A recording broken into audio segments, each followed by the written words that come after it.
Data. তাই পূর্ণ সংখ্যা যেমন 10, 20, 30 ইত্যাদি।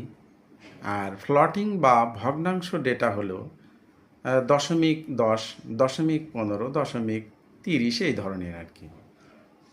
এবার নন নিউমেরিক বা অসংখ্যাবাচক ডেটা হলো যে সমস্ত ডেটা দ্বারা বিভিন্ন বর্ণ, চিত্র, অডিও, ভিডিও, গ্রাফ ইত্যাদি প্রকাশ করা হয় তাকে নন নিউমেরিক বা অসংখ্যাবাচক ডেটা বলে।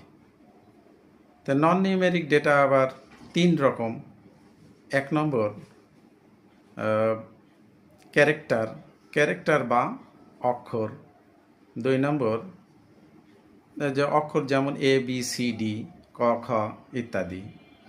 2 নম্বর স্ট্রিং বা নামের বানান, যেমন শাকিব খান, জায়েদ খান ইত্যাদি। আর 3 নম্বর হচ্ছে অবজেক্ট হলো যে গ্রাফ, চিত্র, অডিও, ভিডিও ইত্যাদি। এইগুলো হচ্ছে নন নিউমেরিক ডেটা। আর আরেকটা হচ্ছে বুলিয়ান ডেটা। যে ডেটার মানে যৌক্তিক ডেটাকেই বলা হয় বুলিয়ান ডেটা। যৌক্তিক কি ডেটা? তা পূর্ণ সংখ্যা যেমন 10, 20, 30 ইত্যাদি। আর ফ্লটিং বা ভগ্নাংশ ডেটা হলো 0.10, 0.15, 0.30 এই ধরনের আর কি।